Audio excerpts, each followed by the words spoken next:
Hey guys, and welcome back to the Natty scene. We are joined by another fantastic guest this evening. We have Mark Oakes with myself and Lee. And in this episode, we're going to, again, sort of similar style to the ones with Michelle, Lucy, Stu, Damo. We're going to go through a little bit of Mark's career and past history in bodybuilding. And also we're going to ask some listener questions as well. Before we get into things a little bit, on Mark himself from me. So I've obviously followed Mark for a long time since I got into bodybuilding and did the first show with the UKDFBA when it was 2015. I did my first show with the UKDFBA. Followed Mark from that point, and I remember that was one of the first sort of times that I saw anything about like low volume training. I read one of your like text style interviews on a website. And I read through about your diet, read through about your training. And at that point, like I looked at it, I just thought that can't be the way that I could train. Because in 2015, I was training with a lot of volume and, you know, completely different style.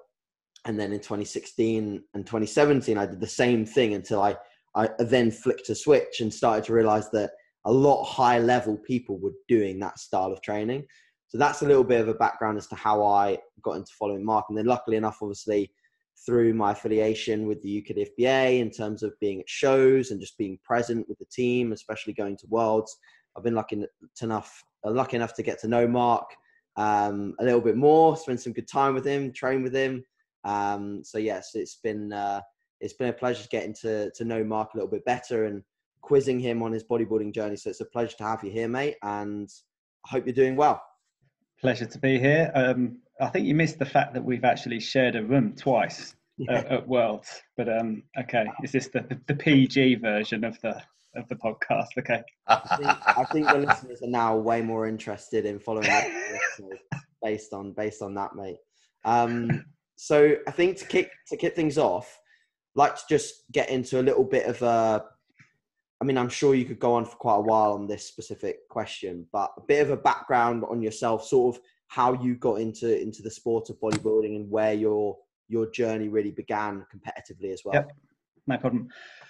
I think first things first, when you say that you read a text interview of mine a while back, folk who've been around the scene a few years, anything that they've read about me a few years ago, fundamentally, my beliefs around my training and and the rest has not changed. So I guess you'll probably see some of those threads moving forward. The only things that we'll touch on that have perhaps forced some change upon it is injuries and age. So my background, I started doing gymnastics when I was 4 years old. I started doing karate when I was 7 years old. So from an early age, I did a good chunk of kind of strength related sports, if you like. I did karate from the age of 7 through till 21. Really enjoyed it. It was something that I always thought I would go back to, but never did.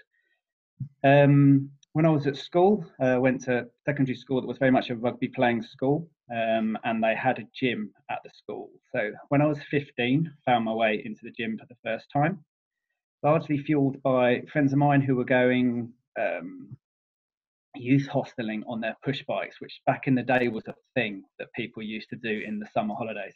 Can people remember that kind of thing? AJ, I don't imagine that you know. Anyway, so they started going to the gym. You're going to get a lot of that. People now. So they started going to the gym to get fit, and I tagged along, if you like. Not wanting to be left out, and it coupled really well with the karate that I was doing at the time and the rugby that I was doing for the school.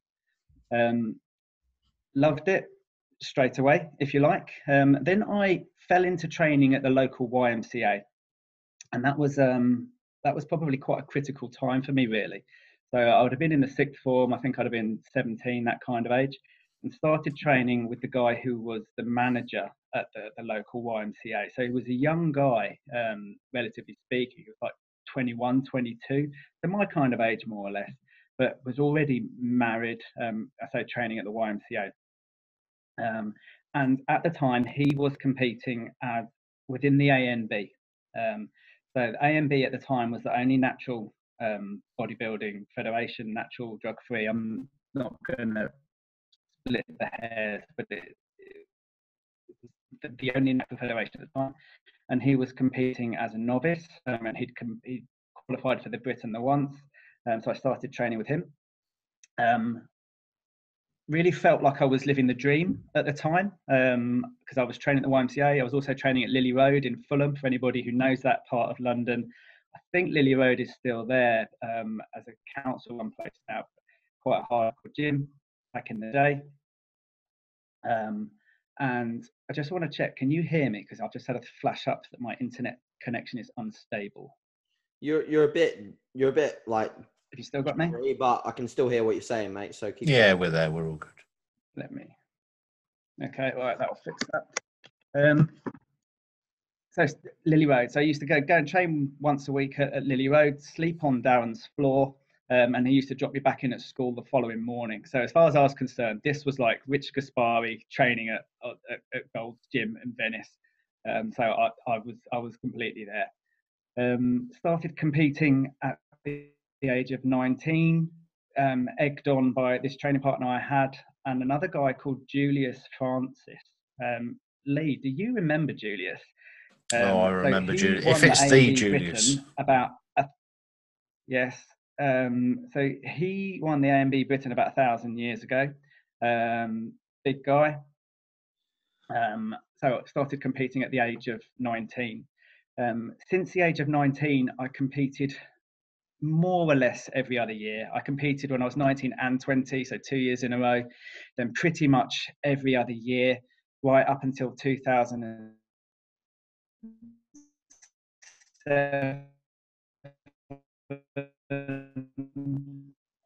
I had 2009. So in 2007, I had a motorbike crash. Nothing heroic, but I broke a thumb and tore my rotator cuff, and I needed shoulder surgery.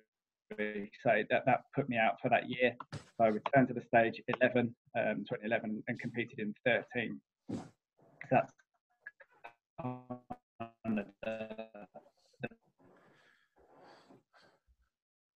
some light on me, please. I can't do it any further because it will burn the lampshade. History of me competing, if you like. Did one NABBA show. It's touching speaker. Yeah, Mike. Yeah. You there? We've got you. Yeah. You still got me? Yeah, we're good. You just went. I think your internet connection is a little bit up and down. I've got you on the phone now, so okay, give it a go. Keep going. So you got up to talking about NABBA. Yeah, so not huge amounts to say about that. So I've competed, with AMB, MPA, UK DFBA, WNBF, done one NABBA show along the way and one UK BFF show along the way. Awesome. Cool. So in terms of like where you headed from sort of those competitions, those initial competitions, did you find out that you had like a lot of bodybuilding potential straight away, or did your results indicate that you needed to put in work to get to where you are now, which, you know, for anyone that doesn't know, Mark is a very successful natural pro. So what were your initial shows like in terms of dictating that route? So I certainly wasn't blessed with success in terms of results early doors. Competing in the juniors was, much the same as it is now. I guess it was quite a hit and miss affair. I think my first show I came second out of 2.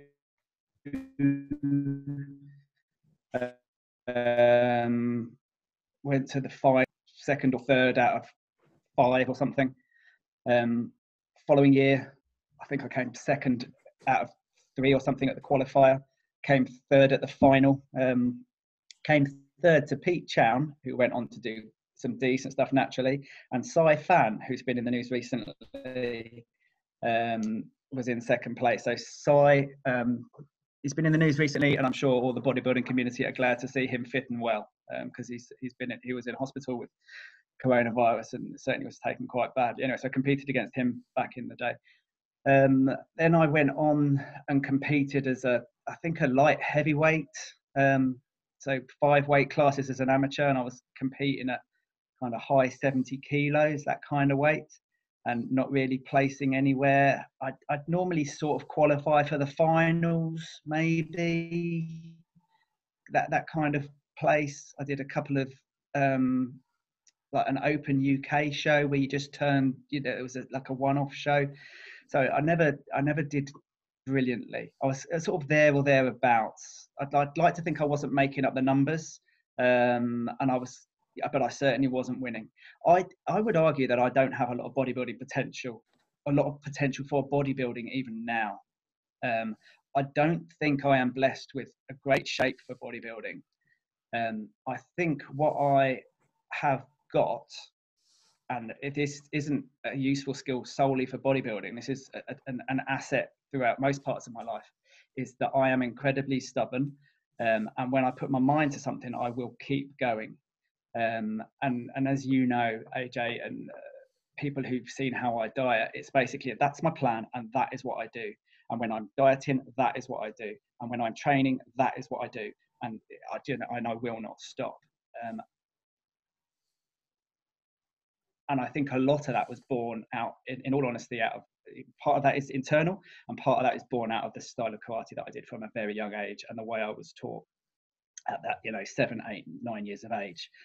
I think if you look at the natural bodybuilding greats, people like Rich Gosdecki, people like Brian Whitaker, these guys who people like Rob Hope, yeah, and I've stood, those are 3 names that I'll drop because I've stood on stage next to all of them. They all have better structure, one would argue better, inverted commas, genetics, but I would argue that the genetics that I bring is the mental aspect of the game. So I think I knew at an early stage that I had that, because I've competed from the age of 19 up until 41. And I don't think there's many people that have got that amount of years of dieting and training hard. Yeah, fantastic. Does that answer your question?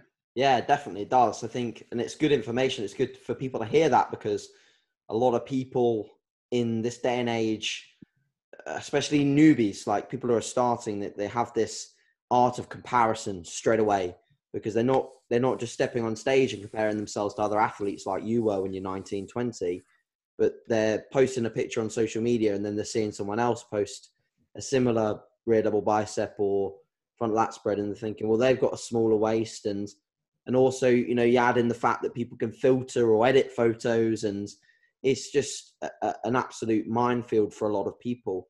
And I think perhaps it's just nice to hear that, even if you don't have the best genetics or the best structure or shape or whatever, you can still work extremely hard to battle through those things and come out the other end, winning pro world championships, which is, the top echelons of the sport.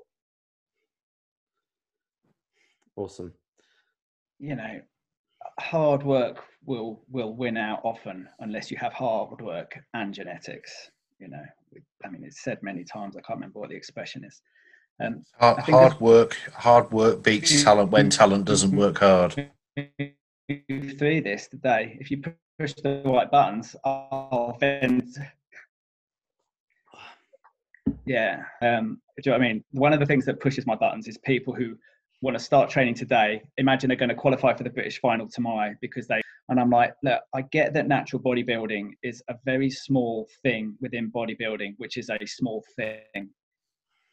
But parking that, what other sport do you imagine you're going to take up today and be competing against the best in the world within a year's time, even if it's a really small sport? The arrogance of some people expecting themselves to be able to do that, it beggars belief for me, to be honest. And perhaps that's because it took me a long time to get there, but I don't believe that it's a common thing. I think the amount of people who've gone from naught to superstardom in such a short space of time, we can count them on one hand, and they are the people who. So I'm going to call out Rob Hope, who and I'm going to call him out because I beat him once, and there's like about 4 people on the planet that ever did that. And I like to think that I got that killer shot in early, like the year before he got really good, and then never lost again. Yeah. So in 2002, I think it was, Lee, please, I think I was almost gifted the result. Looking back at the videos, I still don't really see what the judges saw on the day. I'd have gone the other way, but I'm pleased with the result. And then from 2003 onwards, he never lost again. So he went like within the space of 12 months from having never been, it's not that he'd never trained, but never been seen, to just winning out the WNBF overall. And I think he just gave up when he just got bored of just like, there was no more challenge. Too good. But those people are very, very few and far between. But I think that's a good thing for the rest of us, you know. If those, you know, genetically gifted superstars, if you like, are few and far between, it means for the rest of us that really have to work and graft, if you put the time in, then you can turn that around a lot. And bodybuilding is a sport that rewards that. But what it doesn't reward is the people who just want it there tomorrow, especially naturally. And I mean, I can't comment for assisted athletes. I've trained with some, and they work just as hard. It's just different. Awesome. Lee, do you want to take the direction of the conversation next and lead the way? Yeah, sure. Okay. Yeah, I mean, some brilliant points there, Mark. It was the same as the comparison I made on one of my earlier shows with AJ, where I was talking about buying a pair of skis and heading straight for the black slope. You know, you just don't get good at things really quickly, do you? No. And I don't know, the audio was breaking up a little bit earlier when I chimed in with that phrase that we were trying to remember. Did you get it? Yeah. Yeah, it was, the audio was going crazy at my end. I don't know if it was working for you guys, but it is true. It is true. You know, natural talent is very important, but hard work will be deciding factor. You've got to put it in, haven't you? And it's interesting. You talk back to the style of karate that you did when you were a youth, or sort of when you were a child through to an adult, really. Obviously, I've spoken before about being seriously into my martial arts for years and years and years, and I know a little bit more about your background in martial arts, and I'm not suggesting we spend ages talking about that, but what were the kind of things in terms of discipline and structure around your martial arts training that you went through back in those days that gave you the you know, contributed to the mindset you've got now? I certainly remember being tasked with doing things as a child that you'd probably be arrested for these days. So I remember not kiyoing loud enough when I was about 10, maybe, that kind of age, of being told if you don't kiyo loud enough, you're going to go running. And when we went running, that was a mile lap around the cricket. So it's a cricket pavilion that we used to train in. It was a mile run. So we didn't kiyo loud enough. We all went running at the age of 10. The thing that I haven't told you about this story is that this was round about January, and there was, without exaggerating, 2 inches of snow on the ground. And we all went running for a mile, bare feet, in our gi. That's how we went. I remember being, just our stances checked with just bamboo, can't hit with the stick. But, not you don't flinch or cry about it. You stayed strong. Hundreds of press-ups. The irony is trying to do 100 press-ups during lockdown. What fueled me to decide I was going to try and do 100 press-ups in lockdown, if anybody's seen that was something I decided I was going to do at the beginning of lockdown. I put it up on Instagram. It just occurred to me that when I was a kid, I used to be able to do 100 press-ups like it was nothing. So I should surely be able to do that again. So we used to regularly do things like that. Waterfall training at the beginning of the new year. I encourage anybody to go on YouTube. You go to Wales or some other cold place, normally at that period between Christmas and New Year. So it's a hard style. Fighting was full contact, no punching to the face, but nothing on your hands. You could thigh kick. It was a hard style. It was a hard style, and I was fortunate enough to be taught by, without a doubt, somebody who's a legend and one of the best. So handshake of the style to fight 100 people one after another, and you have to win or draw to keep going. So super hard guy, super fair, very, very caring for the kids under his tutelage, but we knew which way it was up, kind of thing. You just kept going. But anyway, enough about that. But I think that sowed some seeds at a young age. I mean, it does really sort of reflect in your attitude now, both as an athlete and as an official, that you like yourself, you've been fair with everybody, and you give a toss about everybody, but black and white is black and white, isn't it? Yeah, no, I'd say it. So moving away from the bodybuilding competition side of things, then, and I sort of intimated like sort of your official status now. Obviously, everybody will know you've been officiating with the UK and the FBA since you retired from competition in 2013, haven't you? And Yep. You're now the vice president and the head of the judging panels of the association. How do you feel, if at all, your mindset towards athletes and bodybuilding in general, in terms of the competitive side of it, shifted from when you shifted from being an athlete to an official?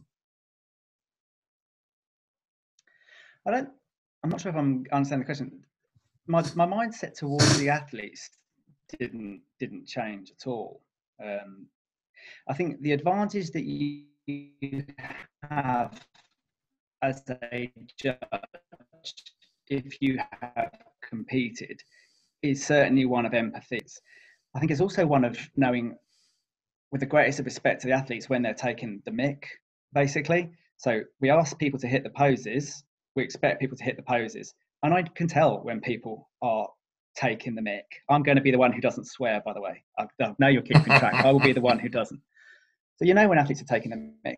You know when athletes are playing the ignorant card by standing incorrectly and trying to lead you down the garden path of, no, I didn't realise. And you know that it's because they're trying to put their body in certain positions to hide their flaws, you know? So you're less likely to be mugged off.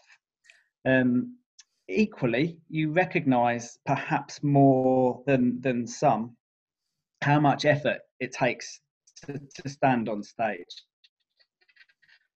And I'm not talking about how much effort it takes to diet, because that's great and hope.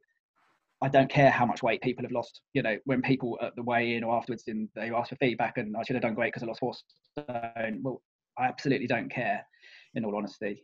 If you want to be rewarded for how much weight you've lost, then I'd suggest this is the wrong sport. I think, you know, Weight Watchers is good for that. But I recognise that the physical effort to stand on stage is huge. You know, I recognise that, you know, you can have a bad day and cramp more than you would expect it to, especially if you've been flying or you've not been drinking as much water as you would do normally. So I think you have an empathy for the athletes. I think if you've competed at a good level as well, I think you're more aware of some of the things that help an athlete to do their absolute best on stage, to present their absolute best package. And part of that is, without a doubt, the vibe and the buzz in the audience. So bodybuilding shows aren't a pantomime. You know, Lee, you're a great MC. I'd like to think I've done all right at it as well, you know. But you see some MCs who are like, you know, getting the crowd to cheer, but almost in a pantomime villain kind of way. And it's just a bit, it's just nonsense, basically. And I don't think it helps the athletes. If you can genuinely get the audience involved in a show themselves, and if the athletes are enjoying themselves, it's much easier for them to pose for longer and pose harder. And if they're doing that, it's easier for them to show the best that they've got. So I think competing in that way brings that. I think the other thing to call out is I massively value my role as an official at the UK DFBA and equally at the WNBF. Right from whatever usually, and I know you're often there the day before, but whatever time we get there through to the day to the second that we leave, we have the longest days. Okay. And I massively feel that that is my responsibility to the sport that has helped me enjoy so many things in my life. I've met my wife through the sport. I've made some of my best friends through the sport. So that is my chance to give back to the sport, and it's my chance to give back to the athletes. I'm going to name drop again. So I'm going to name drop Andy Palmer. For those of you who don't know who Andy Palmer is, shame on you. Shame on you. Go and look that up. So WNBF Pro back in the day, won British titles, all sorts back in the day. And I vividly remember at the age of whatever, 20, that kind of age, queuing up like you do to weigh in, except back in the day you had to queue up with your CD in one hand or your tape or whatever it was, your CD, to give in your music and all of that. And having Andy Palmer there, the other side of the scales, weighing me in and thinking, wow, holy cow, I've seen this guy on stage and he's amazing. And I know he's won things and I know he doesn't know who I am or care who I am, but I'm being weighed in by Andy Palmer and that's great. He's here helping me get on stage. So if I can give back even a little bit of that sensation to people, and it's not about the big I am, it's not about being starstruck, it's about there are people like, you know, AJ as an example, or anybody who comes to the show, who's seen you compete. Perhaps some people have been around the sport for long enough to see that, or have looked stuff up. So if having people who competed at a good level and who are respected, even doing the simple stuff like checking people in, if that can help people, athletes, feel that the show is important and it's been taken seriously, and that there's that kind of aura around it, I think that's a good thing. So that for me is, again, something that I've taken from my experience as an athlete, that I would want to pay it forwards. So the next thing that annoys me, is I don't think we see enough of that mentality these days in the sport. Okay, I think we see people who, and some classes are more guilty of this than others, I think. Athletes who are successful in a class, but then they expect to take from the sport or the federation. And I'm not talking about financially, but they expect to take, but there's not enough giving back into the sport. You know, part of the reason why we work so hard at those shows is because there's just about enough hands to go around. You know, if there was a few more hands to go around to pack away chairs, to do some of the crap jobs, then the days would be shorter. So I think that paying forwards is really important, and it's something that I do from the sport. Excellent. And I've got a little side branch that I can go off from that one, which I'm really looking forward to asking. But just on the last sort of bit of the bridging the gap between fan / athlete and official, because of course you're still a fan now, even though you're not competing anymore. Do you find that you view physiques differently? Say from sitting on the front row of a show watching a physique on stage to sitting one row forwards on that judging panel. Yes, you're going to view them with a different perspective because you're now judging them rather than enjoying them. But have you started seeing things that you never saw before? Oh, completely. I think when you're sat as a fan, you're drawn towards the type of physique that you like.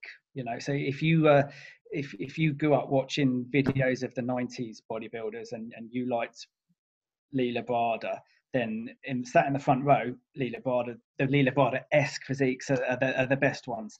If you grew up watching, do you know what I mean? If you were a Dorian guy, and we see more of the different shapes in natural bodybuilding.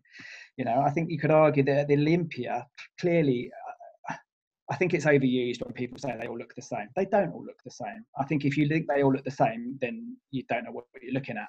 So I think even, the Olympia, they do all look different. But I think in natural bodybuilding, we do see a greater range of physiques. And I think when you're just a fan, you're drawn to the physiques that are the type that you like, or that have got the body part that you particularly like, either because you've got particularly weak legs, for example, so you like the guy with really strong legs, or it's just suns out, guns out, and you just like a guy with big arms, or do you know what I mean? I think you get drawn to that.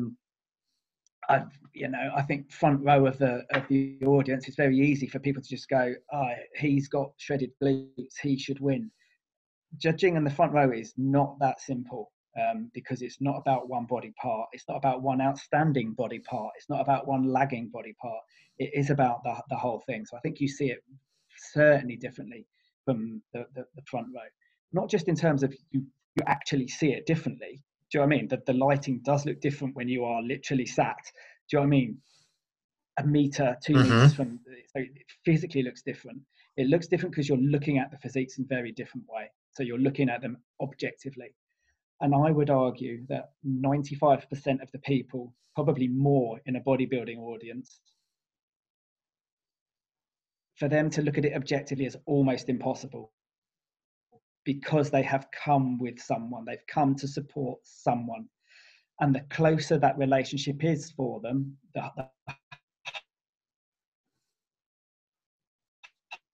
harder it gets.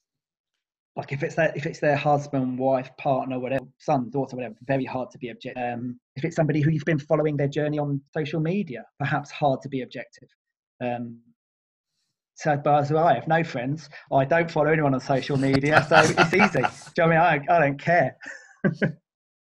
No, I get you totally. And do you find, like I say, from that fan perspective, where you zone your attention in on the kind of physiques that you like the best, the ilk of physique that you like, did you ever find it difficult to remove yourself from that as a judge and say, okay, I know I like that kind of physique better, but on merit, the other guy, the other girl is actually better in terms of the scoring process? Because I know some judges do suffer quite badly from that, where, if somebody themselves is a bit of a condition merchant, they will get onto a judging panel and place highly conditioned bodybuilders higher because that's their thing, and so on and so forth. No, did you find it difficult to move away from that? Yes, I did. It's a very fair question and a very fair challenge, and I think any honest judge who doesn't see that in themselves is probably deluded. I think I'd like to think I'm a better judge today than I was, 5 years ago, 6-7 years ago. I'd like to think that my scores 6-7 years ago weren't awful, but I think now I think I get it right most of the time. But I think I can recognize in myself, when I first started judging, I liked the physiques that I wanted to be like, which were the, thicker, granity physiques. I really respected the maturity of muscle, and I still do, because I think that is an important part of a physique, the hardness. But I sort of cared less perhaps for shape going back in time, and it's possibly because that would, I guess, mirror where I was at back in time. Whereas I think, as you become more experienced as a judge, and as you see more, you see more physiques, and arguably the stakes are raised, you have to move away from that. And I would hope that the judges around me would certainly have very serious words with me if they thought I was going in any one direction, And arguably, I think the thing that people forget, because in many cases they don't know this in the first place, of judging panels, is a number of things. Firstly, the judges don't collude on what they think, so we don't all sit about 5-7 judges, however many you've got at the panel, and all sit there and go, what do we think, and decide it together. So if I'm sat on a judging panel and I am completely way out with scoring, I've put somebody first or last who completely shouldn't be, my score will be discounted, and it doesn't matter whether I am head judge on the day or if I am on the judging panel. That doesn't count. And I think some people don't, they don't realise that. So you're going to lose 2 scores. I think that's important. And I know you spoke about this on one of your previous podcasts. I'm not going to labour the point. The other thing that, again, I think people don't realise is that it's not a collective decision, like I say, that we all huddle around and talk about it. That's not what it happens. That's not what happens. Sometimes, I'm not going to lie about it. Sometimes you do see judges talking more than they should, and on judging tables where, to be fair, I haven't got to be the head judge to do this, but definitely when I'm the head judge, if I see too much of chat going on before people have finished their scoring, then I will ask them to. It's their own scores. Leave them to it. It's your opinion, and nobody else is on the judging panel. And I think that's important. Whoever the head judge is on a panel is to work with the team of judges that you're at to keep it as straight as you can. But then, when all the scores are in and done, of course the judges are going to talk to the people next to them, because the scoring's in. They're fans of the sport, especially if it's the type of format where the posing doesn't count, which certainly for the amateur classes, it doesn't count. You're going to have a chat about the guy that you see, the girl that you see, what you really liked about them. Maybe even what did you see in this physique? What did you see in that physique? And I think if the scores have happened and they've been passed off down to be counted, so what you're seeing and talking about, in essence, has got no bearing at that point. I think judges having a conversation with the person next to them around what have they seen and comparing mental notes, if you like, is no bad thing, because that is how the judges learn. So I know you've spoken before about how we go through probationary judges and then people are actually scoring. That's because they're at a standard to judge, a standard that we trust them to judge and to get it right, and to get it right most of the time. And the times that they're not getting it right, we understand that they'll be the top and bottom scores, and they'll be moved to one side of their scoring. But I think those small conversations that you have with people help the judges learn. And I think it's naive to think that you don't get better as a judge. And I think sometimes those small conversations that you have will help the judges learn and makes them be better. And I think that's where we want to get to. If all the judges were perfect, we would only need one. You wouldn't need a panel of judges. You just have one. No, you couldn't have hit that any better on the head. When they do the 100 meters, they don't have 5 people timing it and then take the average of the middle 3. Do you know what I mean? Because it's just one. But we don't. We're not gifted with that. It's not that type of sport. It's not a definitive thing, is it? It's subjective, not objective to a degree. Yeah, brilliant answers. I've got a couple of topics I want to go on to. Before I do, AJ, have you got anything you want to pick up on? I was actually just going to add something on the judging side of things. So I know, obviously, at the UK shows, not so much at the British level, because we have big lineups and we have a lot of people standing at the back and then we call them out. And the qualifiers, obviously, some of the classes are small enough to have everyone all on stage at once. But the Worlds had everyone all in one big line. How did you manage that as a judge? How did you manage to pick apart where you needed to move people, especially in the pro classes where you're looking at physiques that are very competitive all against each other? Because obviously that's a very high level of judging. I'm just interested to hear as to how you found that. That's a really good question. How do I find it? The first thing you find it is slightly daunting, because you can't get away from the fact that there's maybe 15 athletes or more on there and that they're all brilliant. Yeah. Big lineups at a qualifier are pretty easy to pick apart. So I hope nobody takes this, misunderstands what I'm about to say. If you have 15 athletes at a qualifier, the chances are that 5 of them are definitely the last 5. Yeah. The greatest of respect to them. They've worked hard, I'm sure. But, so straight away, you can get rid of those. The chances are your top 3 to 5 are probably pretty obvious as well. Do you know what I mean? And then you've got this middle group. So you probably more or less can put your back end of the field to one side, and you can start to compare the top end. Now, whether they're all in one lineup or whether you're doing call outs, you're still looking at those top 3 to 6 athletes. So at a domestic level, it's easily done. At the international level, it's daunting because the fields are bigger in many cases. So 15 is pretty common, and you are splitting hairs often. The advantage that we have at the WNBF is that the stages can cope with that normally. So in terms of physical size. So if we think about many of the venues that we use domestically, they're just not physically big enough to put 15, 20 athletes on. Now, I know opinions really divided on this as to whether it's ideal to have all 15 athletes on the stage at one time or whether to go in call outs. My personal opinion on this is I like having all the athletes out in one go for a number of reasons. Firstly, the margins are really small. Okay. So if you are an athlete that's come 6th, 7th, 8th at that pro world final, you're still great. And if we have all the athletes out at the same time, there will be photos that exist somewhere where you are on stage at the same time as the winner. And then that means you don't have to waste everybody's time and ask for feedback. You can look at the photo. That's your feedback. You can see photos from the front, from the side, from the back, and you can compare yourself to the winner. And I think that's really valuable as an athlete. Secondly, if you've traveled all the way to the States, unless you live in the same state that it's going in, it's a big effort. It's an emotional thing, it's a financial thing, it's an everything thing.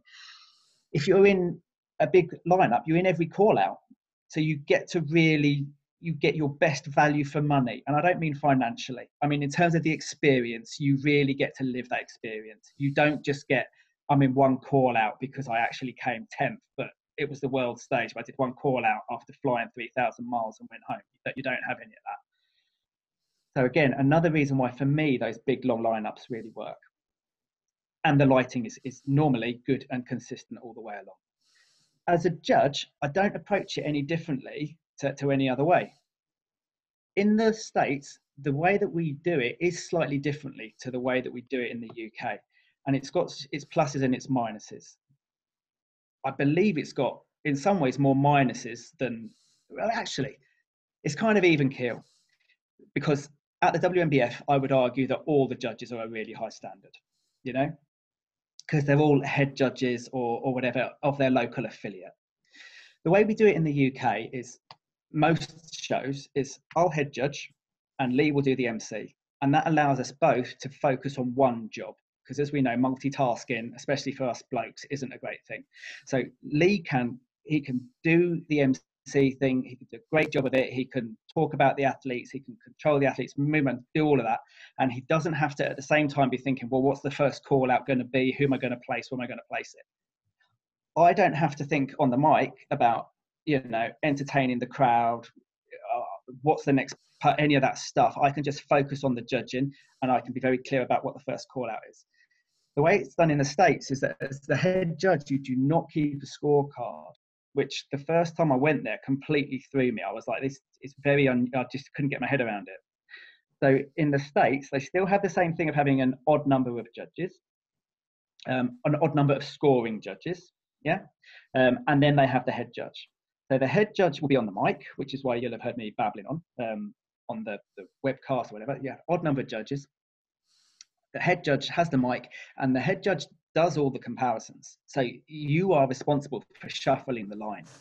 Now, whilst as a scoring judge, you could still place in first place, the guy who's right on the extreme of the lineup.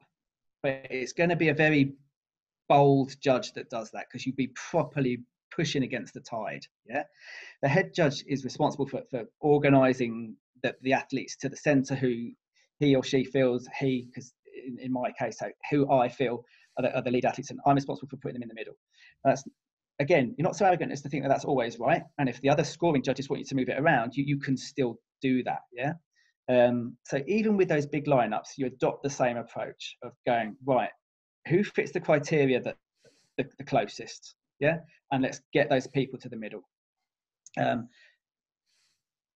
only difference I would say about when you're picking it apart at at that WNBF level is it's harder to put people to the outside, because you have to go back and you have to check yourself. It's much easier. And again, I don't want athletes in the UK to think they're being overlooked. If I put you into the bottom third of that panel, I mean, in my head, if you're in the bottom third, the chances are I'm very confident that's where you're going to place. At the WNBF, if I put somebody at the bottom third in my head, I will definitely come back and look a second and a third time to make sure I haven't got that wrong. Because if you're just looking at somebody not quite right, they're not quite flexing, whatever, the light hasn't quite hit them right, you can make mistakes. Not mistakes that, you know, get taken to the bank, if you like, but mistakes that you go, you know what, I need to bring you back into the middle. And that's why, again, those being in every call out, I think adds value in the States. Or wherever they have the world final, but on those big stages, I think it adds value. And that's why, so I've been fortunate enough to, I've competed in the States twice, 11 and 13, and I went last year and the year before, and I certainly, the years I didn't go, but I was still recently retired. So everybody who goes to the States, is the entire time you're on stage counts. So every single call out counts, every comparison counts. But as a judge, I will sometimes still look to the guys when they're just, before they're doing anything, to remind myself of who is number 27 in my 20-man call out or whatever. So work on stage. So yeah, that's how I would pick it apart. It's no different, but you just have to really challenge yourself around the lower placings. And that's, again, also partly why those contests in the States go on too long. Too many rounds of call outs. That could be fixed, because once we've got to the point of understanding who our bottom third are, or bottom half are, you know, once you're completely sure about that, I'm not suggesting that we you know, however many, if we're placing 5 athletes, I'd only place the top 6, like we do in the UK. Okay. Cool. Thank you. Does that give you confidence as an athlete that you'll get a fair shake of the stick? It does indeed. I mean, I knew that anyway, but I think that hearing that sort of thought process as to how you manage that big call out is really interesting. And it makes me now look at that a little bit different and think, oh, okay, that is actually a manageable process, as opposed to me thinking in the audience, how the hell are they doing this? You know, so, and I'm sure, I knew there was going to be a way that you would manage it, but it's just nice to hear it. So, yeah, good answer. The other, just by parting shot on this as well, the other thing that I will do as a head judge, and I do this when I'm head judge and I can get away with it, because I know Lee absolutely hates it, and I know they're not always a fan of it abroad. I love it when I can put just 2 athletes out at a time. When it's, Like when it's day. Like that was, yes, because I was in the audience at that was the 2012 Olympia you're talking about, wasn't it? Yeah, I think so. That's the year I got married. Okay, so I got married in Vegas. My wife is Heather Oakes, Heather Smith at the time, a massively decorated athlete in her own right. So interested as well. So we went to the Olympia. We were there. We've done that. I've done that at more than one show, and I think where it's so close that you're not just doing it for the sake of it, I think it really helps the athletes, and I think it in terms of making it an occasion, and I think it means something in terms of spectacle for the audience. And I don't care if it gives away who's coming first and second, because it doesn't tell you who's come first. And you know, I don't think it's a big reveal. So I love it. Is that your if it's the right time and right place? But I don't think. Yeah, go on. Is that your problem with it, Lee? Is it that it gives away the result, or is it wasting time, or? I think the reason I dislike it is probably a combination of the two. It's probably that, you know, I'm not a big fan, as a judge, I'm not a big fan of repeating things that we've already seen. I think if you're looking, you know, those 2 people that get called out were inevitably next to each other in the first call out in a normal judging process. So we've seen them together once already. You know, we should have made our minds up. However, I think you did it last year at our finals, didn't you? In the heavyweights between Ben and Solomon. Yeah. Yes. Did that happen last year? And that was probably the first time I enjoyed it, and I'm coming round to it a little bit, because that was a really, really tight battle between those two guys. It was really one of those could go either way competitions. And I think having the two of them out, and they both really got into it as well and worked super hard, because it was pretty clear that we were weighing them off against each other. And I certainly think at sort of finals level where it's needed, I won't bump my gums so much about it in future, because I did enjoy that. Just to be clear as well, I don't often do it because I need it to make the decision. I've normally made the decision. I do it because the audience haven't made a decision. Do you know what I mean? They've all made their own decision, but I think having it out there just adds to the atmosphere sometimes. Yeah.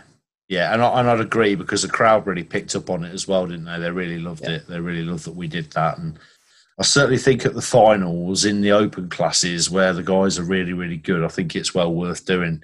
You know, I probably won't be doing 2-person call outs of the over 60s at the novice qualifier, for example. But you know, no disrespect to those guys, but yeah, when it's two absolute top notch guys at a big show, I don't think it, or girls at a big show, then I don't think there's so much of an issue as I used to think there was.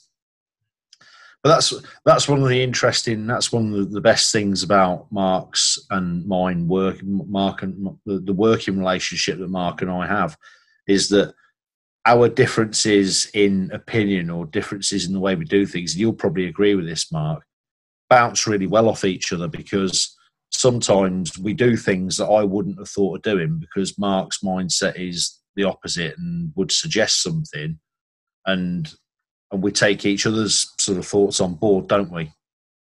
In terms of the running of the association, the contests and stuff, and I've loved it. I've loved having it as a working relationship, and I'm when the vice president of the association is a guy who's got a hashtag, you know, what would Mark Oakes do, bouncing around the internet, then you know that's a thing, isn't it, Mark? People still say, what would Mark Oakes do? You know, in this situation, then I think it's a privilege to have somebody that's generally that respected and that trusted on board. So, and it's never usually a problem to take his views on board. In all fairness, never usually a problem. Thank you. Of all of our audios caught up with each other, because I know we've bounced around a little bit. I think they're actually the best they have been so far. Superb. Okay, so Mark, the thing that I wanted to touch upon earlier was obviously you've competed across eras, haven't you? From the sort of the early 90s as a junior competitor, right up until the millennium as a top level pro, and you've seen everything there is to see on the way. You know, we can have conversations now where, you know, we'll talk about Rob Hope, we'll talk about Julius Francis, we'll talk about, you know, back in 11 when you and Levi Burge were amateurs on stage at the Worlds together, you know, and both of you have gone on to win pro, you know, world level shows. Do you? I'm sure you'll agree, like me. You consider yourself a bit of a student of the game. You know, we have an interest in what's happened in the past and where bodybuilding's come from. And I certainly feel this way, but I'm wondering if you do too. Do you feel that not enough people are like that anymore? The short answer is yes. Yeah, the short answer is yes. I think some of the classes aren't blessed with heritage yet. So I think it's quite hard for the physique guys, as an example, to have that, because the classes have only been going for however long they've been going. So most of those guys, the guys that won it the first few times around, didn't have a lot of heritage anyway, you know. And I think that's why we've seen the evolution of the physique class. We've seen the physiques change so much because people have been training. Do you know what I mean? And in that way, so that's been part of it. But yeah, I think the bodybuilding fraternity so the bodybuilding classes, sorry, I do think there's not enough. What am I trying to say? People want to learn really quickly, yeah, and so they want it all on Instagram and social media, and they want this magic bullet. It's all there for them, you know. It's not about some whatever the latest. I mean, I agree with science. Do you know what I mean? As a thing, you know, I work for a healthcare company. I did a sports science degree, so I get that science is a good thing. But I also get that, you know, citing one paper out of context with something that was done on marathon runners and then trying to, you know, marry it to bodybuilders makes no sense. I also get that non-controlled studies or even controlled studies and then trying to relay it, you know, whether you're drug-free or assisted or whatever. It's all there in terms of there's a lot of people who have done non-controlled experiments by basically training themselves, and they can say, I did this and this is the effect that it had. It doesn't mean that, you know, AJ can repeat how I ate and how I trained and look the same as me, because he's a, you know, he's made of different stuff. I think the thing that has shifted a lot for me, and this is going to sound, I don't know how this is going to come across like grumpy old man, so I've warned you now, I guess. When I first met Andy Palmer, weigh me in, I was starstruck by it. You know, when I used to go to the pro-am classes, it knocked me for six. I was impressed by it. If some of the top guys at the time, Ralph, I can't even remember his surname, but the guys who you know, won stuff back in the day, you know, if I could speak to them, I was happy about it, you know, and I had a lot of respect for them. I don't see that respect, and I'm not talking about for me, because I get that, you know, the last time I competed was 2013. That's 7 years ago, which for bodybuilders, that's, you know, that's a very long time in some cases. Christ, I mean, 7 years ago, some of our athletes were barely, do you know what I mean, whatever age they were at. I don't see that kind of respect being given to people who are, you know, 3-4 years ago competing, because people rock up to shows and they have no idea who they are. You know, when I see, I'll cite Rich, you know, I'm still blown away by how many times you introduce him on stage and people don't really know what the guy's achieved within our sport, you know. And it's not like it's different federations and things. Like, you're coming to the UK DFBA, he was the first guy to win it. He's one of very few guys in this country, I think only 3, Rob Hope, John Harris and Rich, who won the overall WNBF, maybe. Very small numbers, you know, who've won that. You know, very small numbers who've won WNBF Pro titles, and people don't know who he is. It doesn't pay the bills, but I just think that kind of respect is something that would help in terms of just good feeling in the sport and a heritage for it. And again, in a kind of a pay it forward way. So the guys and girls that basically want to start today and win tomorrow, I do question why they want to build. You know, it doesn't pay expenses normally, but that respect is something that's I think oftentimes missing. Where, you know, if people behave arrogantly and don't deserve it, then yeah, you know, cast them aside. But very many of our, you know, current and recent champions deserve respect because they carry themselves professionally. I'm not talking about in the pros, you know, they carry themselves professionally. They represent the country, small sport within another small sport, but they represent the country. And I do think that there should be more respect. But sadly, I don't think we're going to see it. You know, no amount of me being a grumpy old man, you being a slightly less old, equally grumpy, and AJ, well, you know, not old at all, you know, a bit grumpy. Do you know what I mean? No amount of that is going to change that, you know. I think there is a difference between the people who absolutely love the sport of bodybuilding, who will be the people who'll be perhaps watching this podcast going, "Nah, Mark, you've got it all completely wrong. I've got respect for everybody. I know who you are. I know who Rich is. I've seen who Rob Hope was. I go back in time." You know what I mean? But then there's everybody else, then there's the chunk of other people who are fueled by social media, that kind of thing. And, you know, what I would say is they're in it for different reasons, you know, and if that's what keeps them training, keeps them healthy in many cases, keeps them motivated and encourages them into the gym, then, you know, that's great. But it's not for me. And I do find that that's where it sometimes jars, inverted commas, in the bodybuilding world, because then we have these very different objectives and desires and drivers for people, and you mix them all back to stage at bodybuilding shows, and I'm not sure that that's, well, it's just not as nice as it used to be, if I'm honest. And the sport is smaller, you know. I know people quote big contests, and I know we run some of the biggest natural bodybuilding contests within the UK. Mm-hmm. But in the 90s, the British finals were like 110 people, but they were only bodybuilders. Yeah. They were only bodybuilders, you know? And there was like, well, I can't even remember, 4 or 5 weight classes. There were 3.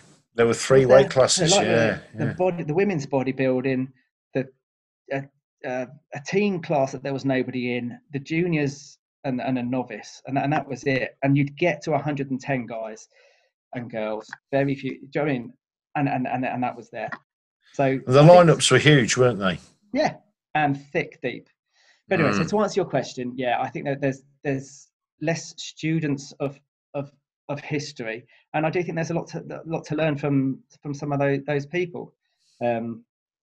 Saw a thing just recently, a picture somewhere of Rob Feasey, who people will either not know who he is, or, and I mean this with the utmost respect if Rob's seeing this, because Rob's physique today is nothing like it used to be, you know.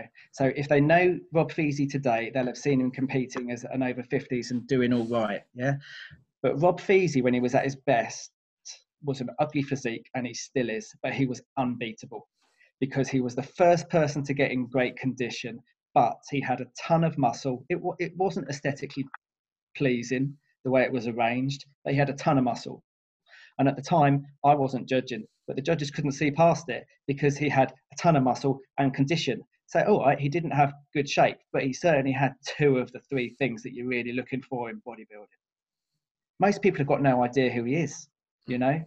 He won the lightweight league, correct me if I'm wrong, in assisted federations, which, you know. It did, yeah. The UK BFF yeah. Championships, yeah. Lightweight champion. You know, won world titles as a natural, British titles, and no one's got any idea who he is, or what, or not who he is, who he was, you know. Yeah. Andy Palmer, who was at the WNBF last year, people were talking about, he's the master that we bought for the first time. I was like, are you joking? This is like the home, you know, this is like the King's come back kind of thing. Yeah. And I think if people knew these things about, you know, people's past achievements and you know, another one, you know, I mean, like, you're absolutely right about Rob, you know, back at his peak, back before I know he injured himself in the mid-2000s, and in all honesty, was never the same after that. But back when he was at his peak, I mean, I was at the A&B Britain in '96 when he won the novices. He was a unit. He wasn't even conditioned then. He was just a unit. You know, he was so big that he smashed everybody else. And then it was either a year or 2 after that he came back and won the middleweights. And again, just had too much muscle for everybody. And then when he cracked that condition on top of it as well, he was out of this world. And he was the one that set the bar. He set the bar to the point where people started losing their limitations and saying, wow, you can be that good as a natural bodybuilder. You know, and for those of you that don't know, and I've had this conversation with AJ recently when we've been talking about adapting to training at home, You know, Rob Feasey built that physique and got in that shape and won all those titles training in his garage. You know, he didn't have an Olympic barbell. He had an imperial barbell with regular barbell plates on it that he'd squat and bench and deadlift with. He used 2 piles of bricks as a squat rack. You know, he went on his honeymoon up to the Isle of Skye. I remember his wife telling me years ago, went on his honeymoon to the Isle of Skye and filled the boot of the car with barbell plates and stuff so he could train while he was on his honeymoon. The guy just lived and breathed training. He didn't need fancy machines. He didn't need anything. You know, he just trained like an animal and just kept repeating the process until he reached the standard he was at. And he gets nowhere near the level of respect he deserves for what he achieved and for what, you know, what we've all carried forward from what he said. So you're absolutely bang on bringing Rob up, an absolute legend. You know, in my opinion, you know, if I'd have been in his shoes, I'd have probably retired after the injuries, so people did remember me at my best. Yeah. However, he's got incredible passion for the sport and he carried on going and he still enjoys it, so fair play to him. You know, Lee Williams is another one. We had Lee Williams up to present the trophy at one of our shows last year. You know, people don't know who the guy is, and it's scandalous. You know, he still holds the record of being the youngest ever overall British champion, youngest man to ever be given a WNBF Pro card in this country ever in history. You know, WNBF Pro, Musclemania Pro, another guy that won the IFBB's UK championships here, and I know he was certainly awarded IFBB Pro status, and I think might have competed as an IFBB Pro, clean as a whistle. You know, and people need to study the sport to see these people, because there are some incredible inspirations in the sport, and people just don't study it enough. It's like a boxing fan not knowing who Muhammad Ali is. I think you hit the nail on the head there as well, Lee, because it's not necessarily, I mean, as much as I've said there's a lot you can learn from them, which there is, ultimately, like lifting weights is basically that. You lift the weight up and you put it back down again, you know, and the rest of it is just an after dinner discussion over how many times you do it. But you've hit the nail on the head there by saying there's inspiration out there, because Rob is another one who, you know, genetically had not a great set of cards in one regard, but in the other regard of building a ton of muscle and getting it rock hard, definitely had the genetics for it. But yeah, it's the inspiration, I think, that you can get from seeing people's journeys that have gone before, and the achievements that they've been able to get. Well, certainly now, and I mean, I'd encourage anybody that's listening to this podcast now, specifically the people that are wondering how they're going to get by for the rest of the year if they have to train in the garages, Google Rob Feasey, have a look at his physique, have a look at the articles. I think Ian Duckett used to do a magazine called Natural Press, which I think you'll probably still find snippets of on the internet somewhere. Some bits of it made it onto the internet. And, you know, I think I've got the issue with the article in my archives somewhere, literally using 2 piles of bricks as a squat rack and winning IFBB Pro cards.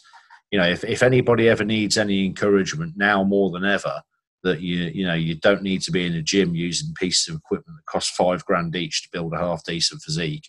All you really need is the will to do it. Then he's the man to be looking to, isn't he? Yeah, for sure. I think in terms of people listening as well, like thinking about how they're going to find out about these people, how they're going to find out about more of these people in the history of the sport. The only way that I ever found out about it was just being immersed in the sport and being around you guys, being around people who have been in the sport for decades. I would have never known about these people, unfortunately, and it is mega unfortunate. You know, I'd have probably known about Rich because he is present on social media and he's still active, but I'd have never known about Rob. You know, I'd have never have found those pictures of him or that guest spot of him, that video. That I think it recently got reshared as well, and I watched it again. And it's just insane. And, you know, you see what was possible, you know, that much of time ago when arguably people had less information about perhaps what was the right way to do things. And people were maybe training more simple manners with less machines and less perfect sessions. and it makes you start to think. And even especially Lee, you know, so right, in this period of time where we're all worried about whether we have our hammer strength shoulder press or our perfect cable stack. You know, I don't think Rob was worrying about those kind of things, and he had a fantastic physique to show for it. I don't think he's ever touched a hammer strength machine in his life, to be honest with you. No. He built that back doing chins from the beams in his garage, I think. Rocky 3 style. His back was absolutely insane. Yeah. Yeah. Ridiculous. It's like 4-dimensional. And as well as that, I'll say about Rob as well, I believe Rob and Joe, last time I checked, had taken over Health and Strength magazine, which is the oldest physical culture journal in the world. They took it over from Roy Edwards, who'd run it for as long as I'd known it being run.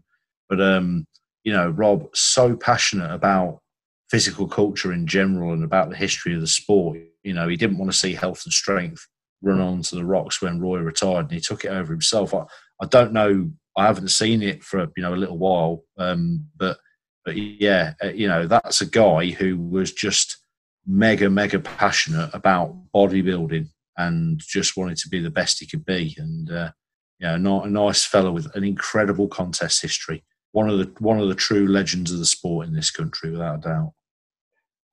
Mm-hmm. Cool. Lee, do you want to go on to any more topics, or should we go into listener questions, or have you got any of your trivia questions to ask? I've just got my 3 quick fire trivia questions left to do, and then I'm done for the day. Okay, cool. So I've got. You want me to go? Yeah, go for it, mate. Okay, Mark. After that enormous bodybuilding career, 1992 to 2013, discounting contest wins because that's low-hanging fruit. Everybody's happy when they win a contest. What is your happiest memory of bodybuilding in that time?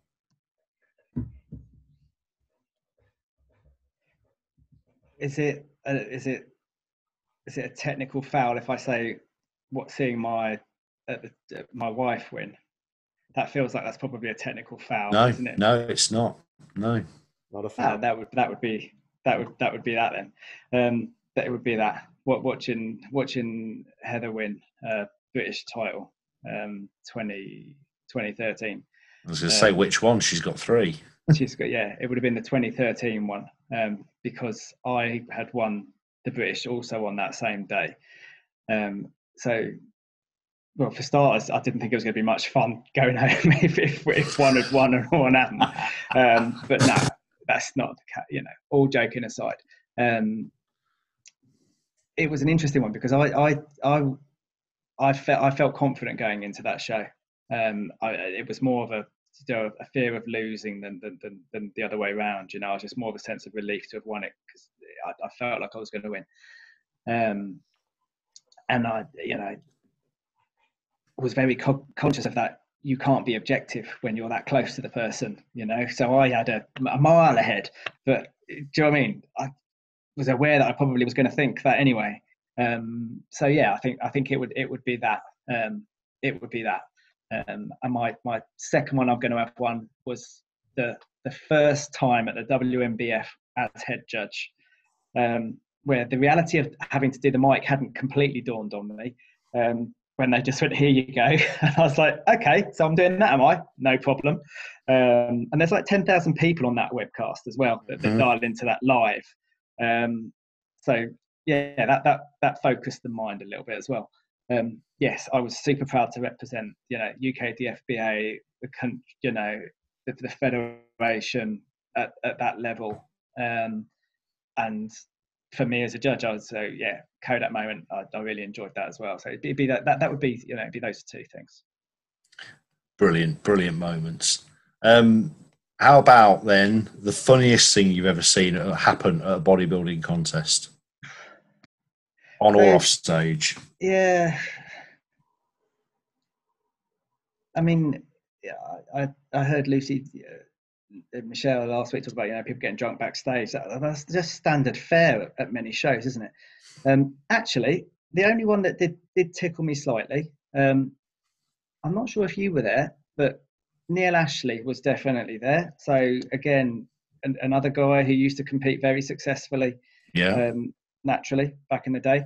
So I mentioned that I did a NABBA show once. So this would have been 2011. No, 2007 this was, I think. It was 2007. So I was due to do the Muscle Mania. It was cancelled with like a 2 weeks notice, a week's notice or something. So I was desperate to get on stage, wanted to do a contest as like my first show to start to tighten up. Found out you could do like NABBA basically by turning up on the day, and you could pay your membership, pay your fee, and get on stage as long as you had your CD. So we did all of that, and I went with Neil, and they didn't want to let me backstage. The security guys back were like, no, it's only athletes backstage. I was like, no, I'm in it. And they were like, yeah, no, I'm sorry, no, you're not in it. I was like, no, I'm in it. And so NABBA's height classes, for listeners who don't know, it's height classes.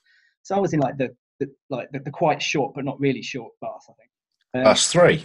There you go. And they were adamant that I couldn't possibly be in it, because especially in clothes, you know what it's like when you're natural and shredded in clothes, you look like nothing. So that was entertaining. But then we went backstage and I stripped off, and I was in good nick that year. I mean, I was in good condition, and it was great to strip off. And that was the comedy moment, was these guys who I was giving away stones and stones and stones to were like, who is this guy? Where has he come from? And I placed third that day, you know. I remember. Yeah, I was there instantly. And then, like, I wasn't having a fun enough day as it was. Because we hadn't done the honourable thing of staying until the end of the day. You know, I was happy where I'd come third. I had a trophy. The field wasn't. It was like 8 people in the lineup. There was people who had been to the universe who were particularly grumpy that this small guy had turned up, and we were literally leaving the auditorium when they announced best presentation.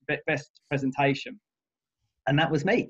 So I had to leg it back on stage, change my top for, I'm sponsored by the gym and BioCare, still sponsored by BioCare, and legged it back on stage to collect my best presentation trophy and a year's worth of whatever they were called at the time, Dorian Yates Nutrition, I think it was at the time. The Dorian Yates brand was at the time. So yeah, that was entertaining. And funny, certainly entertaining. Yeah, I remember that date. We were at the show, was the NABBA UK, and it was actually in the same venue that I did my first ever bodybuilding contest in, where I met Damien Lees, Pudsey Civic Hall. You know me with venues. We go to the same venue every year, and I don't know until I get there where it is. Yeah, I remember it well. I thought about this. Nobody's ever going to ask me this question, so I'm going to fire mine in on the end before I hand over to listeners' questions. But the funniest thing I've ever had happen to me at a bodybuilding contest involved you. So as soon as we've got you on the podcast today, I'm gonna fire it out there. So my last question for you then: biggest gym fail ever? I had a couple of near misses in the school gym when I was, but unsurprisingly. So we used to, school. AJ, you were at school not that long ago. You remember like school desks, yeah? We used to put 2 school desks piled on top of one another, and that was our squat rack. So like epic gym fail where you miscue that and just knock the desks over, so no one got hurt with that. We used to bench off of, like the school benches that used to be thick on one side and like a gym beam on the other side, and turn them out. We used to bench off of one of those with a gym mat on top, so like 2 people would pick up the bar and pass it to you. So not Olympic bar, we just had like normal bars and stuff. And I remember one of the guys that was passing tripping over the mat and dropping this thing, and me getting up just in time to. So yeah, loads of stuff like that. The challenge with lifting heavy weights is that inevitably things break, and I don't just mean like your body, just stuff does. So it's nothing heroic, but just stuff like that has happened. Doing preacher curls. This was training at a gym. It's always gyms that you don't regularly train in, isn't it? Where things are slightly different heights and angles. I remember falling backwards off of a preacher bench. So putting being over the preacher bench and adjusting myself as you do, and not balancing it right, and falling backwards. But yeah, it's just stuff that you stand up and pretend it didn't happen, don't you? Oh, no one saw me that. No one saw. And everyone's like, yeah, we completely saw you do that. We all saw. So my closing anecdote then, and probably the funniest thing I've ever seen at a bodybuilding contest that's loosely involved me. You'll love this one, AJ. It was 2013, and it was the WNBF Pro World Championships in Worcester, Massachusetts, near to Boston.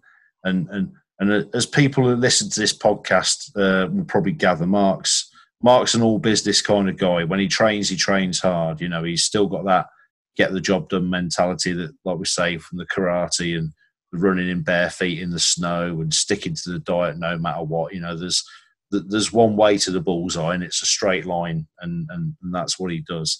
So it won't surprise you to know that when he's backstage pumping up to go on stage, he gets a little bit intense, slightly focused and into the zone. And I remember the 13 Worlds. You're remembering this one now, aren't you? Yeah, the 13 Worlds were backstage at in the school in Boston, where the university where the auditorium was. And Mark's pumping up, and he's got, you know, he's tanned, he's oiled, he's looking the business. He's got this insane pump, and if anybody needs to sort of have a look at a picture from Mark from the 13 Worlds in Boston to get the picture of the sort of shape he was in, absolutely frightening, out this world. And I was standing with Mark. Heather was there as well, and Amy, my wife, was there. And Amy looked at Mark, looked at everybody else. Like every other guy in the class was just staring at Mark. They kind of resigned themselves to the fact that they were all getting their asses kicked in front of a big audience that day. And Amy looked to Mark and said, "Everybody's looking at you with really envious eyes, Mark." And he looked back like a bad guy from a Steven Seagal movie and said, "It's not envy, Amy, it's fear." And then just went back to pumping up. And it was the funniest thing I've ever seen, because a few people heard us have the conversation, and you know, it was really unsettling people. Everybody was thinking, this guy's going to come on stage and eat me alive. I don't know what's going to happen, but in the moment, it was just it was probably the funniest thing ever. I think I had to turn and face the other way and piss myself laughing. Excuse my language. I was sure I wasn't going to swear today, Mark, because you were on, but. Yeah, that was one of the funniest moments I've ever had at a bodybuilding show, and that was the intensity of Mark Oakes filling the room and basically unsettling the entire lineup. What it does, though, as well, all joking aside, there's hearing you talk that back, though, there is something in there for me, and that's that a lot of these moments that are the funniest moment in you know, my career, yours, or whatever, maybe they're not that funny for other people listening, but I think it's, but all joking, you know, but I think it's an insight into the friendships that you make with people through the sport, especially if you're part of a team, and whether that's a team to compete domestically, you're there with your training partner, or whether that ideally that's on the international stage and you're there with a team. And we all know what it's like, you know, when you're there with your mates and you're having a laugh, things are hilarious, but people on the outside, it's not so much. And people ask me if I miss competing. And of course I do. I mainly miss winning. You know, that was the thing I enjoyed the most about competing. And I enjoyed the process and all the rest of it. But that's those special kind of relationships that you have with folk, whether it be teammates or people that are helping you. That is something that I think is priceless about this sport that we're involved with. And, you know, I have phenomenal relationships with the organisers now, with the committee, with the UK DFBA massive, who turn up and run the shows. But it is different to the relationship that you have with other athletes and supporters when you're competing. So I guess what I'm saying is, I apologise if neither of our stories are that funny, but at the time when you're in it, I think it's just an insight into the close relationships that you can have with folk. We all found it highly amusing at the time, and still do. Yeah. AJ's like, I'm bored of that. I've got some other questions to ask. No. Yeah. I found that funny as well, because that's something that in the limelight of that moment I would have probably said as well. Just weird focus that you have backstage. You sort of forget what you're saying, and you go into sort of a very sort of deer in headlights moment. So yeah, questions wise, got a few and that actually, well, one that's relevant to that topic in the sense of 2013. So it's from Dom Ray, and he asks, what happened between the British in that year and then the Worlds, because he seemed to think that you managed to drop down another weight category. But just in general context, for specific years, did you ever come from a British and then aim to diet more weight off to get to a certain weight category, i.e. the bantamweights at Worlds? Yeah, no. 2011, 2013 were both the same in as much as I did several shows. So you shared this question with me, so I did check. So in 2013, I did 5 shows.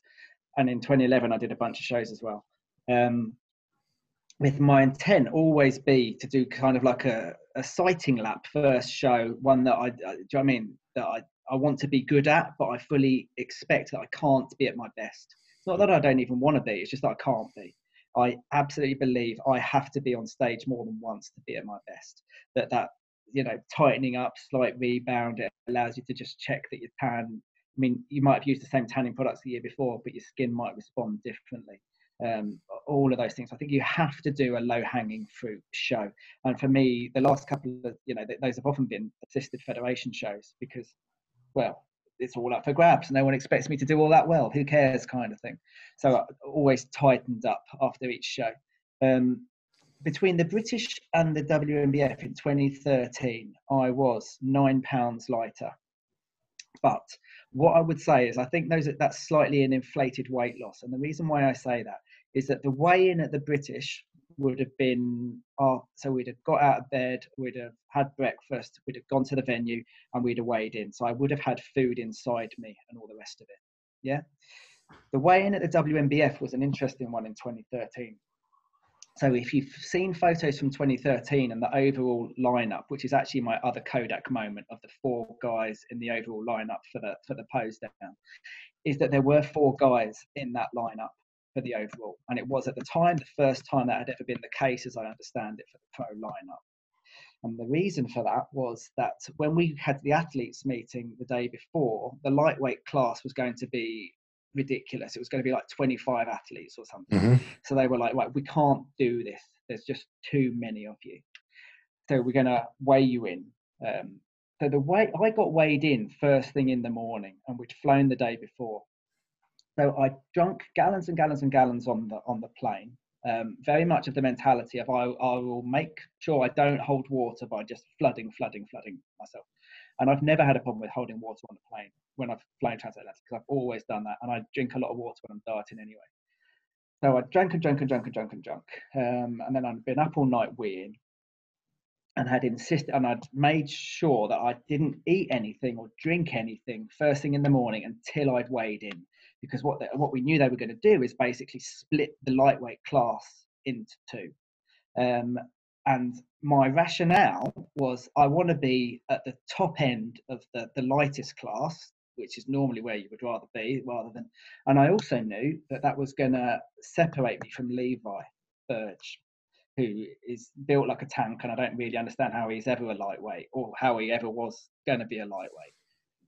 I think psychologically I'm quite tough at contests, and I don't fear anybody. At the end of the day, we're not fighting.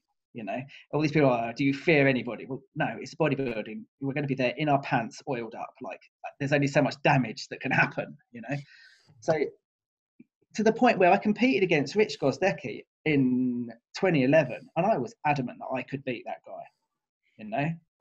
And that was the best place to be. We trained in the same gym at the same time, and I was convinced I could beat him, and I went to that show thinking it. And when he beat me, and I had to compete against him like 8 days later, because we were both doing a show, I was still convinced I could beat him. And then, after twice in the space of like 2 weekends, I was like, okay, he's just too much for me. Yeah. And I perhaps had the same mentality with Levi. So I was like, right, I need to be in the light class. So when I weighed in, there was this 0.9 of a kilo difference between the British and the WNBF. But I would say is that I was at the British, I was weighing in with fluid inside me and breakfast. At the WNBF, I was completely bone dry. That said, there was a weight drop, yes, The other thing to not be fooled by is that the British that I think Dom is probably talking about is a different federation. So that would have been the MPAs, where the weight classes were different. Okay. But at the UK DFBA, I would have been competing as an amateur middleweight. Awesome. Went to the States in my head, going to be a pro lightweight, and then the bantamweight wasn't a weight cut-off. The bantamweight was basically the bottom 50% of the lightweight class. But yeah, it felt unusual having started my bodybuilding career as a junior, competed briefly as a heavyweight. Mainly, I think people would associate with me with being a middleweight. Is probably, if you had to, what does Mark Oakes compete as? He competes as a middleweight. So yeah, it did feel unusual to suddenly be a bantamweight.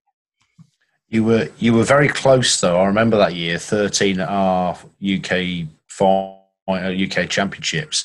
You were very close to the lightweights there. You were only just over 75 kilos, weren't you?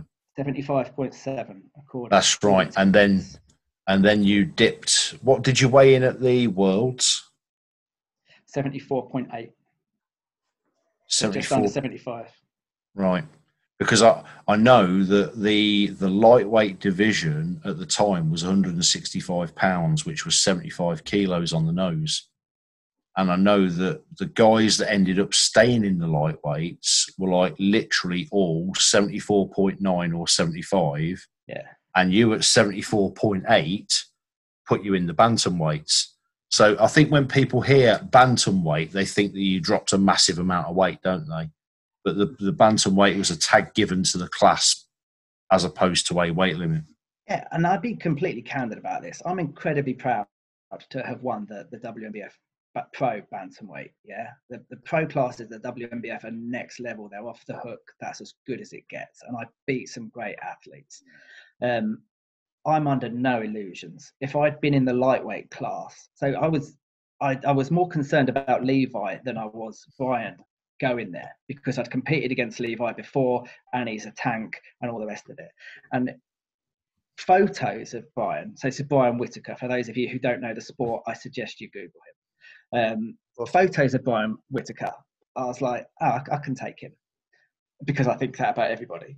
But the photos don't do him justice. No, is all I would say. So when we were backstage, we weren't in the same class, and he is a genuinely, from Mike's, I've met him a couple of times, a genuinely lovely guy. The humblest guy you could wish to see. I think he's won the WNBF 5 times. I think loads. Genuinely nice guy. But when you see the guy, his physique starts to move, I get in good nick. He gets in equally as good nick. But he's got a bone structure to die for, muscle bellies to die for. He poses like the pro that he is. I'm under no illusions. If I'd have been 0.1 of a kilo heavier and been in that lightweight class, I'd have come third. I would have come third. Very magnanimous of you to say that. I wasn't in that class because I did what was right for me on that day, which was I made sure that I was as light as I could be. I weighed in as a bantamweight, and it was an interesting change as well. I'd gone from thinking I can do well at this. This is the pro worlds. This is amazing. This is lovely. Do you know what I mean? To I can win this class. And obviously I was sharing a room with Heather. Heather was competing in the INBF that year in the fit body and the figure classes. So the amateur divisions, and it was a definite switch that when I realised I was in the lightweight classes and I distanced myself, partly by design from Levi and Brian, I was like, I can absolutely win this, and I think it showed in my demeanour going on stage. Yeah. I don't think I'd have attacked it. I think I'd have been beaten mentally, and that would have probably been the first time that's ever been the case, to be honest. I still, when I see Levi on stage, I still can't get over how light he is. Yeah, it doesn't. Like on the scale. It's ridiculous, isn't it? Yeah, when you see the size of him. He must have hollow bones. Yeah. But then seeing the weight he lifts, that can't be possible either. Has Levi won a Pro Worlds? I don't think he has. He came second last year. He could have done, but yeah. Well, come second 3 or 4 times. So I think he has fallen foul of the way the judging has been set up in the past, and I don't know what the judging will look like in the future. And that's because we run a 3-round system with the WNBF. So they run round 1, round 2, round 3. Yeah, Levi will not often. He's a fantastic bodybuilder. In round 2, he's going to be, I think, almost impossible to beat. And in round 1, he's really good. But I think last time when I saw him compete at the Worlds, the guy that beat him in round 1 beat him for round 1, the Spanish guy. Phenomenal shape and structure and symmetry. And I'm talking about symmetry in its truest sense. So his left side matched his right side. Phenomenal proportion, top to bottom. Phenomenal balance, front to back. And, showed it all off immaculately. So won round 1, and Levi came second in round 2. So, splitting hairs. Round 2, the other way round. So, and then you've got to split it on round 3. Well, for me, the Spanish guy won round 3 by a knife edge. So I wasn't keeping a scorecard on that because I was head judge, but that's how I was arranging but that's how I would have seen it. And that's how I imagine that's what happened, but if it was scored in the same way as we score it in the UK, which is we don't score the posing routines because posing routines are entertaining, but it's very hard in a 25-man lineup, a 20-man lineup, a 10-man lineup to do something really objective with that. If we were just going, who's the best bodybuilder, who's got the best package in terms of size, symmetry, balance, proportion, all of that, and used the round 1 poses and the round 2 poses as one thing, Levi would have won that world. All day long. So it's not that he, some people will say he was robbed or this, that, and the other. It's not. It's that the criteria and that the way the judging is scored at that level with the 3 rounds and all the rest of it, that was the way it is. Yeah. I think in other days, I think there's even classes that they run where you don't score the 3rd round. Yeah. So you have round 1, round 2, and in the event of a tie between 2 athletes, you go with round 1, which my personal opinion is that's not what it should be about. No. But you can't be a judge for a federation and go, well, I don't think that's right. I'm going to go against the rules and I'm going to do something else. Yeah. The rules for the federation, whichever the federation is, those are the rules that if you're a judge, you have to judge by. And that not all federations have exactly the same rules, exactly the same emphasis. So yeah, anyway, that's Levi. Phenomenal bodybuilder. If you don't know who he is, I see him on, I think it's Facebook probably. He trains in Levi's House of Pain, and I haven't worked out if that's his garage or if it's his own gym. That's his basement. Is it? I thought it's the basement of his house. Yeah, he's on Instagram. He's an Instagram guy. Again, incredible a really bodybuilder. Nice guy. I've only met him a couple of times. Very humble, God-fearing guy. Trains really hard and heavy. I can guarantee as soon as you follow Levi, you're going to put overhead dumbbell extensions into your, or EZ bar overhead extensions into your arm routine, because you just see his triceps and you're like, oh, I'm not doing them. Should be doing them. I think I immediately put them in every one of my sessions after watching Worlds. He has got a brutal physique, hasn't he? He has won world level, like the equivalent of a world title before. He's won his class at the Yorton Cup at least once. Okay. I know he was the OCB Yorton Cup champion last year, and the last I heard, I think he kind of realises that the OCB scoring system suits him a little bit better. So last I heard, he was intending to only compete with the OCB from now on. Okay. I hope he changes his mind and comes back, because in my opinion, personally, and I'm totally bought in on what Mark said about the 3-round scoring system. I get it.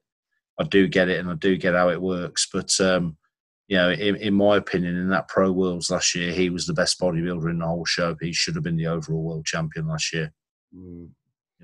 In terms of the actual physique that he presented on stage. It'd be a terrible shame if he never won that show. Yeah, I agree. Yeah, I agree with both points.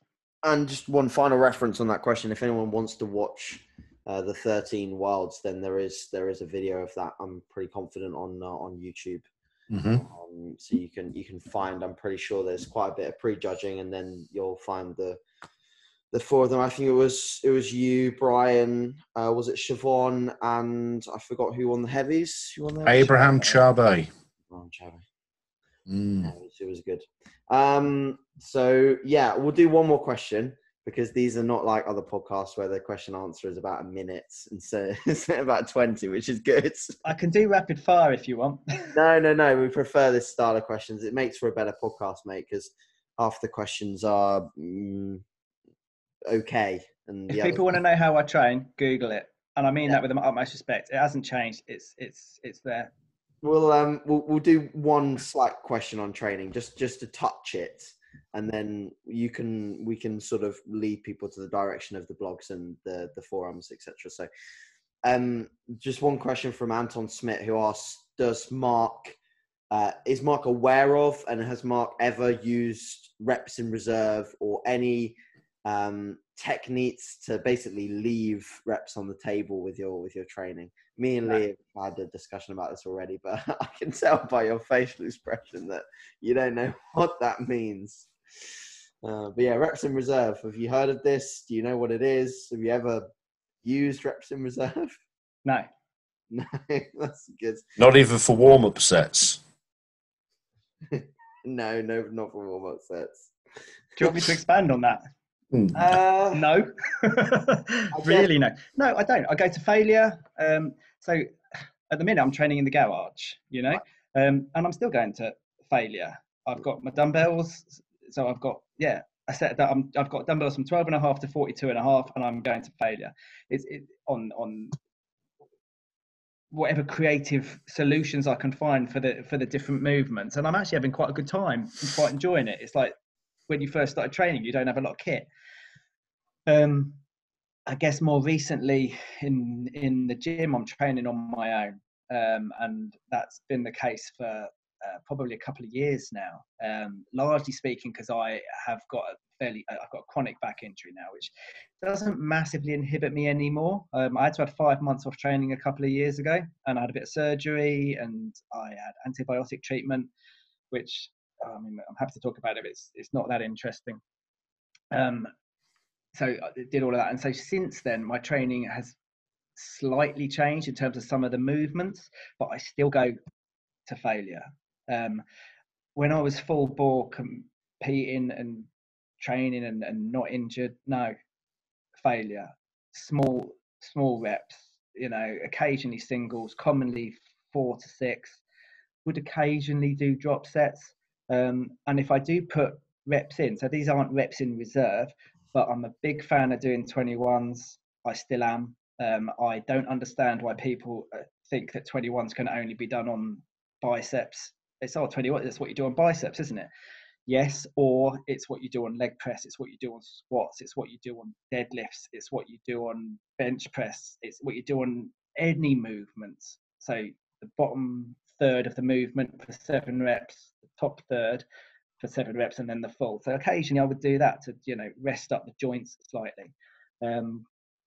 Squats, for example, it wouldn't be unknown occasionally to do 50 rep squats. So take something like 4 plates aside for squat, go to failure, which might be 8 reps or something, and I only squat to 90 degrees, take a plate off, keep going, take a plate off, keep going until I got to 50 reps. So I would mix it up every now and then, but you could argue, well, if you get to 50, that's a real round number. Maybe you've got a rep in reserve. Can't you do 51? Well, no, not really. I always have gone to failure, and I still absolutely do. And the reason why I mentioned training on my own now is that when I had training partners, which was pretty much my entire from 19 up until 19 years of age, up until 2016, 17, that kind of time, always had regular training partner. I've only had about 5 training partners in my life. I would do a lot of force negatives after. So preacher bench curls, and then when I'm at failure, just grab the broom handle and just do them resisting it up and down. I've trained with you, AJ. That wasn't that's. You train really hard. You do yourself, and you're a strong guy. I'm not just saying it. Thanks, mate. But that wasn't a workout just to try and rinse you or whatever. It wasn't that was just how I train. Yeah. With a few niggles. So no, reps in reserve. What are you waiting for? So would you want to have a 2% pay cut? Would you want to have a 4% pay cut? everyone says, no, you're mental. So I train each body part once a week. Yeah. So there's only like 50 weeks in a year. So if you start missing a workout, or if you start having a workout where you've got reps in reserve and you aren't pushing it, each workout is 2% of your year, you know? So if you start doing that too many times, you're starting to, you know, oh, your body doesn't notice. My body doesn't notice. I'd notice I've had a 2% pay cut. I'd notice I've had a 4%. Do you know what I mean? So at what point, I don't know scientifically at what point your body does notice, but by leaving those reps on the table, you're giving it a chance. I absolutely. That's a longer answer. The answer's still no. Yeah, fantastic. And do you think, like we talked about this a little bit in terms of podcasts with Lee and Ben, but do you think the way that you trained and the way you see people train in a similar fashion to yourself, do you think that it made you look the way you are in terms of total aesthetic appearance, in terms of like the way the muscle looks? Because this is something I like to hear people confirm. I kind of know what your answer will be, but the way you train in terms of all out, pretty like lower volume to a degree with the amount of work sets and high intensity, do you think that that was the reason why you had that grainy, harder, dense look on stage as well? Yes. Good. Yes, I do. We need, because people still don't understand this. People still don't get this. People still don't get the way you train equals the way you look. Well, here's the longer answer. Is the bodybuilding show is the product of what you do in the gym. So that's how I train. That's how I look, or how I have looked. But equally, this is, you know, take any bodybuilding contest that comes on stage. What was that guy's name, Lee? The tash and the Olympic rings on his thing. Stephen Manuel. Yes. Stephen Manuel, what a beast. Stage, what a beast. Not particularly hard, you know, no. But savagely dense. And it's no great surprise to find out the guy was a powerlifter. No surprise. World level for a number of years. Yeah, that's what I mean. And will be a world level bodybuilder for a number of years if he chooses to be. Yeah, if he wants to be. The guy's, you know, he's not alone in being a powerlifter who's become a bodybuilder who's thick as a brick. You know, we've mentioned Levi, Sam Watts, you know, powerlifter of I don't know how many world records and the like he's got, but you can tell it in his physique. We've mentioned Levi today. I'm not suggesting it's the only way of building muscle, and you know, the scientists in there will probably say that there's more optimal ways. Maybe there are. I enjoy lifting heavy weight. I don't like leaving anything on the table. It gets me out of the gym in an hour and a quarter, hour, 20 minutes. Perhaps slightly longer these days because I'm doing more kind of rehab type stuff, but that kind of length of time. So no, I think fundamentally, I think the other thing that gives you that grainy, hard look is, especially as a natural athlete, is just timing. I think it's almost impossible you can get shredded, you can get really hard by just dieting your ass off. And you can do that at quite a young age. I think especially now that there's a little bit more information around there about what it takes. So it's just like, you know, if you diet for long enough, eventually you'll diet your ass off. You might have no muscle left either, but you know, you can get into good nick. But the hardness and the granity kind of look, that doesn't come overnight in very many cases. That takes consistent heavy weight, and we're talking about years as well. Yeah. I think that's why, with genetic freaks aside, most of the natural guys who are really good are in their 30s and often mid-late 30s. And I think, you know, the days where the over 40s come wheeling out, do you know what I mean? And it's the masters. Well, in 2013, when I won the Worlds, I was 41. So the reason I wasn't doing the masters is because I don't want to. But I could have done. But what's the point in that? Like, and it still doesn't interest me, but it certainly didn't interest me then. You know, I don't know how old Sam Watt is, but he's older than me.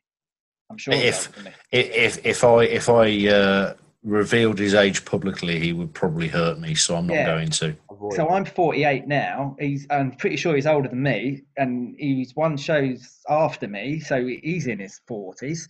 You know, Andy Palmer's in his, how is he over? He's 51 now, Andy is. You know, And arguably, Andy's got a little bit of an injury, which is visible, and he's not as good as he used to be. But at early 40s, the guy was still, phenomenal. There's the list of top natural guys who are late 30s, early 40s is long and distinguished. Fantastic. How old are you, AJ? What's that? How old are you? Younger than that. I need a little bit more time. I'm willing to wait. So yeah, I think we'll leave that there if that's cool with you guys. There's so much more we could discuss.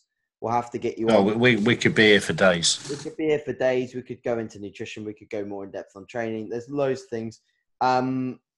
Mark, for anyone that is listening, I know that we joked a little bit about your content recently on Instagram, but if anyone does want to see your profile, be a little bit more aware of you, where can they follow you? What is your Instagram name? Don't know. Natural Oak, isn't it? Natural. Yeah, I don't know if there's an underscore in there. Yeah, so Instagram is natural_oak. I don't do much on there, to be honest. Yeah. I did do my 100 press up challenge in there. The John Harris Forum. That's a good one to mention. Yeah. Yeah. So the John Harris Forum is pretty much dead in terms of as a forum, but he's still got content on there. Certainly in the articles section. So not just content that I've written, that other bodybuilders have written too, and it's content that would have been written, in some cases a decade ago, but it's just as valuable today. If anybody is interested in how I trained up until 2013, which is pretty much my entire, all of that, how I dieted, what supplements I took, because it's not that glamorous, it's not that varied. It is on there.